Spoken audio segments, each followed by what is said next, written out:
Bismillahirrahmanirrahim. Assalamualaikum warahmatullahi taala wabarakatuh. Dan salam cemerlang abang kami ucapkan kepada adik-adik, para pelajar sekalian. Apa khabar adik-adik semua? Baik? Bagus. Itu yang kita hendak dengar. Cemerlang sebagai seorang pelajar. Peperiksaan, kena ingat, peperiksaan PMR dan SPM akan diadakan pada bulan Oktober dan November ini. Adik-adik sudah bersedia? Dah bersedia dari segi mental, dari segi ilmu, dari segi ulang kaji, dari segi macam-macam. Sudah bersedia?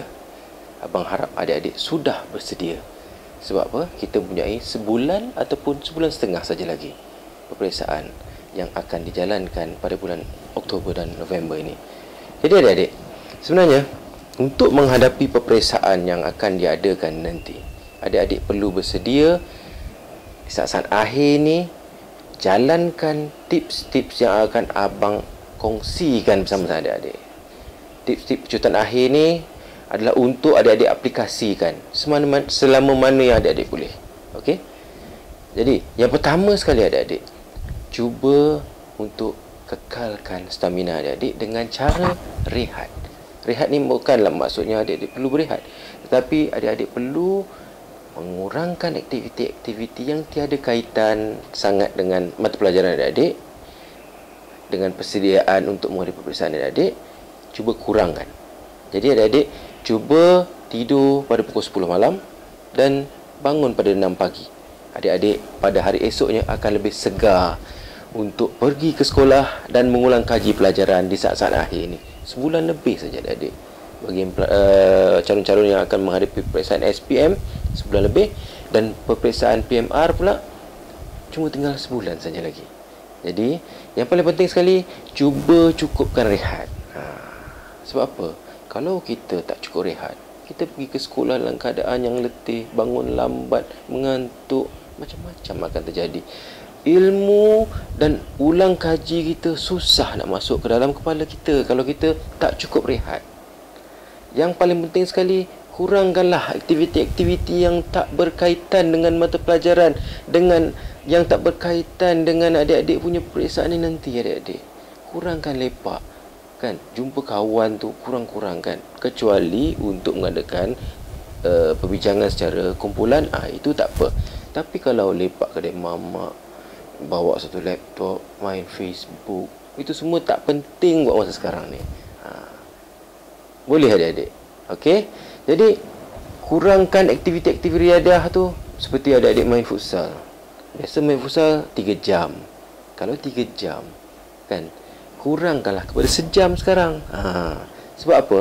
Dengan mengurangkan waktu aktiviti riadah itu, bersenam ni bagus. Tapi, nak menghadapi peperiksaan yang besar seperti SPM dan PMR ni, adik-adik perlu bersedia segala-galanya.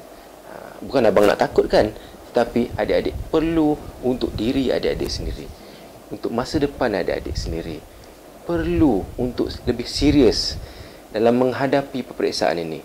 Jadi, kurangkan aktiviti-aktiviti riadah seperti main futsal sampai 3 jam tu janganlah. Kita kurang kepada sejam. Sejam supaya malamnya nanti kita boleh mengadakan ulang kaji. Tengok balik apa-apa saja mata pelajaran yang penting. Kita kena tengok balik semua tu. Kalau kita main futsal selama 3 jam daripada pukul 5 sampai pukul 8 malam, kan? Pukul 9 malam kita pun dah tak ada tenaga sangat dah nak main nak mengulang kaji pelajaran. Jadi cuba untuk kurangkan aktiviti riadah. Lepas tu adik-adik, kalau kita beriadah, janganlah kita main secara lasak, takut tercedera, kan? Patah kaki ke, terseliuh ke, kan? Dia akan bagi kesan kepada adik-adik untuk menghadapi peperiksaan. Kalau dah bersimin kaki sebab patah kaki, macam mana kita nak pergi ke dewan peperiksaan nanti, kan?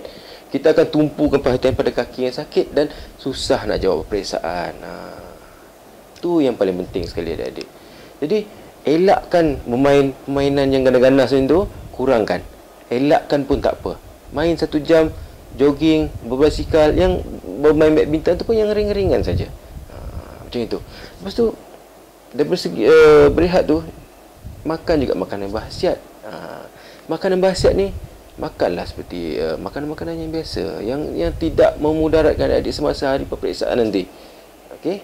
Macam itulah. Lepas tu tidur kena cukup macam abang cakap tadi. Spiritual adik-adik juga kena dimantapkan mulai sekarang. Dekatkan diri dengan Allah. Kan, banyakkan berdoa. Jangan cakap tinggi diri. Tinggi diri tak elok. Kalau kita nak menghadapi peperiksaan, kita kata kacang lah, apa lah semua, kita boleh jawab lah semua. Tu jangan, elakkan. Takut nanti bila sampai ke dalam peperiksaan, kita blank nanti. Kita cuba elakkan perkara-perkara itu. Banyakkan bersyukur. Kan? Apa yang kita dah belajar, kita bersyukur. Kita buat apa yang kita termampu. Dan banyakkan bersabar juga adik-adik. Lepas tu pula, untuk menghadapi peperiksaan ini nanti, kan, gunakan teknik flashcard. Adik tahu flashcard tu apa? Flashcard tu adalah sekeping kad yang adik boleh tulis nota-nota yang penting dalam tu. Nota-nota yang adik susah nak ingat, sukar nak ingat, kan. Adik tulis atas flashcard tu, kan. Cuba hafal, kan. Selalu tengok flashcard itu. Dan masa hari sebelum peperiksaan ataupun 2-3 hari sebelum peperiksaan, adik boleh ulang kaji balik menggunakan flashcard tu saja. Tak payahlah kita nak baca nota-nota yang panjang. Baca buku yang tebal itu dah tak ada masa lagi dah. Kita kena gunakan flashcard tu. Lepas tu nota-nota yang adik dah tulis selama ni adik tampalkan kat dinding. Tampal kat dinding bilik, kan. Supaya bila adik baring pun adik boleh lebih tengok. Adik boleh nampak, adik boleh hafal, adik boleh ingat, visualkan apa yang adik nampak.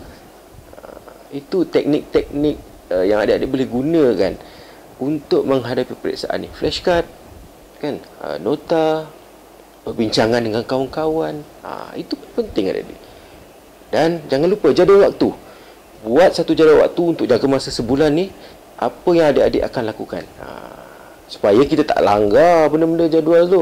Kita tulis, kita akan pergi ke sekolah daripada pukul 7.30 pagi sampai 1.10 tengah hari. Okey. Lepas tu balik sekolah sampai rumah 2.30. 2.30 adik-adik akan mulakan ulang kaji. Petang pula adik akan beriadah. Malam ulang kaji. Dan pukul 10 tidur awal. Ikut jadual tu. Kita kena disiplinkan diri. Kita kena matlamat. Matlamat kita adalah untuk berjaya dengan cemerlang dalam peperiksaan ni adik-adik. Kalau adik-adik tak dapat mengikut jadual, takut nanti akan terbabas, akan kucak-kacir, kan. Apa yang kita harapkan tak tercapai. Itu yang paling penting sekali adik-adik. Okey. Lepas tu, pada hari peperiksaan nanti, tolong jawab soalan yang mudah dulu sebelum menjawab soalan yang susah-susah. Sebab apa? Masa untuk, kalau adik-adik menjawab soalan yang susah dulu, masa yang akan diambil begitu lama, dan adik-adik mempunyai masa yang sikit pula, singkat untuk menjawab soalan-soalan yang mudah. Jadi, jawab soalan yang mudah dulu, dan kemudian jawab soalan, barulah kita jawab soalan yang susah-susah. Supaya, mungkin soalan yang lebih mudah tu lebih banyak daripada soalan yang susah. Jadi, kalau kita menumpukan perhatian pada soalan susah, kita akan menggunakan masa yang banyak dan masa yang sikit, singkat untuk jawab soalan yang mudah, kita tak dapat jawab soalan yang mudah.